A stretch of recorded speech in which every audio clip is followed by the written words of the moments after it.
What a way to start off the series in Detroit. We didn't get to see Gabriel Moreno as of yet. We're maybe see him tomorrow. There's no roster moves yet, so we'll have to wait and see if he's in the lineup tomorrow with Kevin Gausman on the mound, which is going to be interesting because he's a tough guy to catch. But we'll see what they decide to do tomorrow. They might bring him up and then they DH him to start. I don't know. You want to put him behind the plate. It's going to be interesting to see how they work it tomorrow. But we'll talk about Moreno later on. The Blue Jays, they bring out the big six today. And they lay a full-on beatdown on Elvin Rodriguez and the Detroit Tigers. 10-1. 10-1 today. I would usually throw things, as I do with my notes sometimes. I do with the broom sometimes. Not this. It's probably going to leave a mark. It's the last thing I want to do. But let's get to this ball game because it's fun. Talking about a blowout win for the Jays, and it's the early offense where we can kick our feet up afterwards and relax and watch the Jays shove. It's beautiful to watch, isn't it? Top of the first inning. It all starts with a George Springer 4-pitch walk. Rodriguez not even close to the plate, and he gets on. Bo Bichette then comes up. And I love the mindset of Bo here because he threw 4 pitches that were not even close to George. And he walks him. He hasn't thrown a strike yet to this point in the game. He just needs to get a strike in there to kind of feel it again. Bo knows that. And he's waiting for that kind of get-me-over fastball at 92. He gets it. He pulls down the third baseline, stays fair, goes all the way into the corner. Springer comes around to score from first base. Because I think they had Bo maybe more or less in a shift a little bit because it took the left fielder a while to get into the corner. But either way, George Springer comes around to score, and the Jays lead at 1-0. Bo ends up at second base, and on 5 pitches, Jays got a 1-0 lead. Right? A couple batters later with 2 out and Bo still at second base, Alejandro Kirk comes to the plate, and this man is a full-on machine as he drills a ball to right center field, goes to the gap. I can't remember if one hopped the wall or if it hit the wall. Either way, it's a double for Kirk. Bo scores a 2-out runner in scoring position, extra base hit. Oh, it's beautiful. The Jays now lead it 2-0 after the top of the first. And in the bottom half, and this is so great as a pitcher. If any of you guys have ever pitched before, if you're a pitcher and you've never hit, you haven't hit the mound yet, and you already have a lead to work with, oh, it's beautiful. Berrios going out there, having in his last start shoved against his former team, the Minnesota Twins. It was like 14 strikeouts a career best for him, and he goes out there today, and before he even touches the mound, he's got a 2-0 lead. He goes out there and he just does his thing today. We'll touch on him later on. Top of the second inning, though, as Berrios does a very good job in the bottom half of the first, Gurriel comes up. And he gets a ball on the inner half. And we haven't really seen much power from him as of yet. Only 2 home runs going into today so far this year for Gurriel. But he gets a fastball in the inner half. And he pulls the hands in. Beautiful extension. Gets barrel the ball. And he drills it to left field. And it's gone. Solo bomb for Gurriel. The Jays now lead at 3-0 over the Tigers. They're getting to Elvin Rodriguez. But they weren't done. They were not done yet. Because then Kevin Gausman gets on base, turning the lineup over for George Springer. It's a hanging breaking ball, and he disposes of that thing into left center field and over the wall for a 2-run bomb for Georgie. And the Blue Jays now lead it 5-0. They're feeling great. Next batter, Bo Bichette. I believe it was a hanging breaking ball. I could be wrong with that. But he crushes this thing as well. Same sort of spot to George, maybe a little bit more to left field, but it's gone. Same result. And the Jays now lead it 6-0, back-to-back jacks for the Jays, and 4 straight guys have either reached base or gone yard. Incredible stuff. 3 home runs and 4 ABs, I guess. 4, yeah, because Gurriel shot, Biggio then walked, I believe, and Springer and Bo back-to-back. Crazy stuff for the Jays in the top of the second inning. Put them about 6-0. And if you're Berrios, you're thinking, man, I'm loving this. He's loving that. And he goes out there, does a great job all the way through. We go to the top of the 5th inning with Vladdy on base. Espinal then singles because he's a damn machine as well as Kirk. And he hits a single, so Vladdy comes in to score. 7-0 Blue Jays lead. We keep going. Lourdes Gurriel Jr. comes up and he doubles home Alejandro Kirk. And the Blue Jays, they lead it now 8-0. They're buzzing. The offense is flowing. It's fantastic. We keep hearing how this is the best one of the better bullpens in baseball, and we're lighting these guys up like a Christmas tree. Albeit that might have been Jacob Barnes, former Blue Jay, that they hit there. I can't remember what inning he came out in. But either way, we go to the top of the 6th inning, and the Jays offense ain't done yet. Because Vladdy comes up, and he gets a hanging breaking ball. He drills it to left field for a double. George Springer comes in to score. It's 9-0 Blue Jays. Then Alejandro Kirk just pokes one down the first baseline. It stays fair past the first baseman. It's a single. Vladdy comes around to score. It's 10-0 Blue Jays. It's funny. They showed a chart that obviously if you're watching the game, they showed the spray chart of where all the hits were today, or all the clutch knocks or whatever it was. And most of them were to left field or left center field. But there were 2 hits. One to the right center gap and one right down the first baseline. Both of those hits were Alejandro Kirk. It tells you how damn good of a hitter this guy is. He can hit line to line and go deep either way. It's incredible, this guy. And he doesn't strike out. He walks.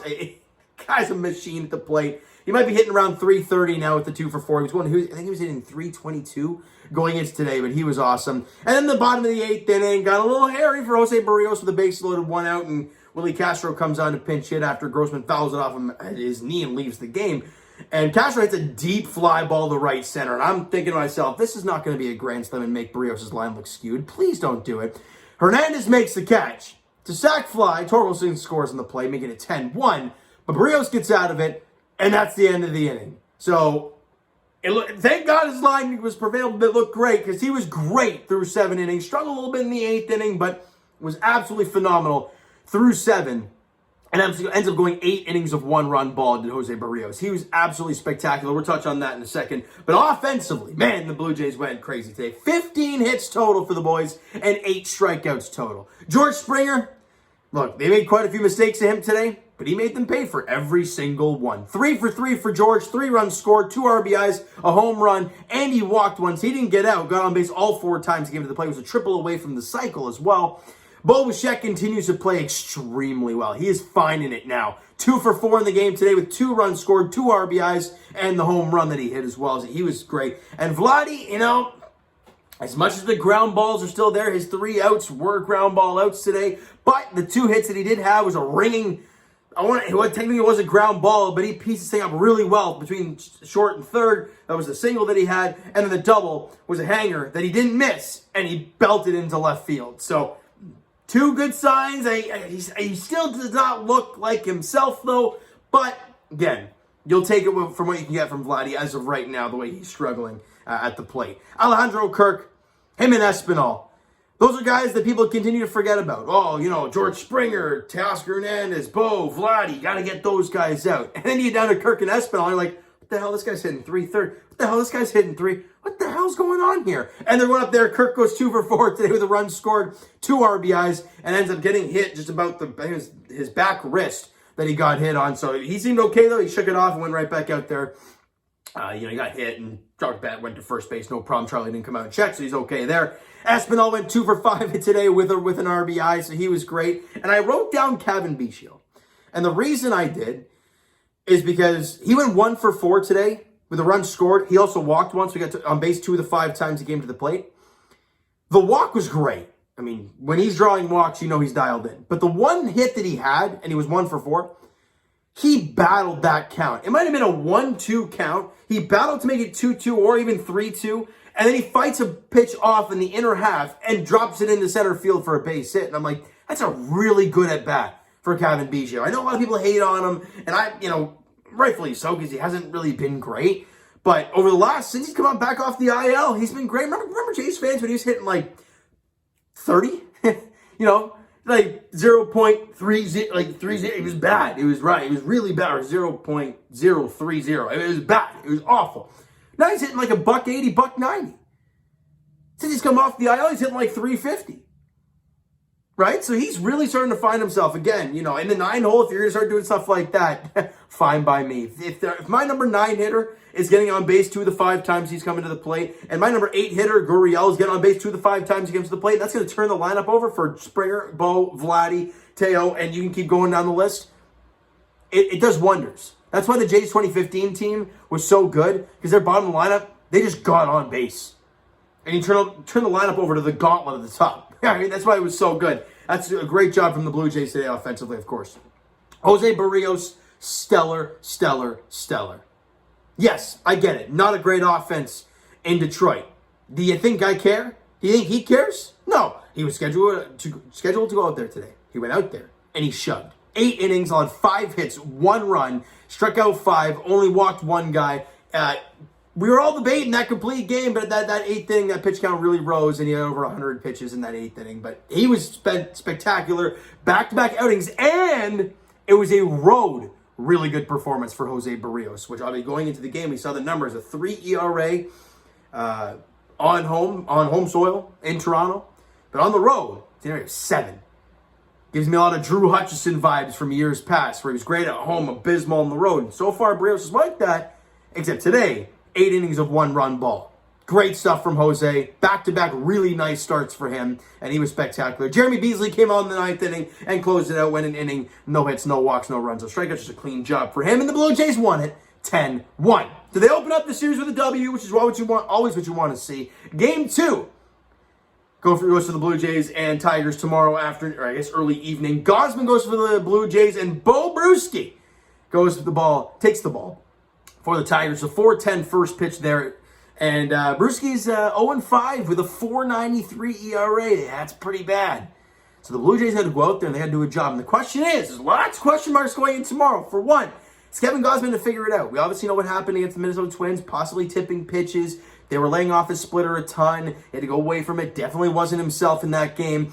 So is he going to be able to bounce back? And is he possibly going to be having a guy behind the plate who's never caught a big league game before in Gabriel Moreno? We're going to have to see.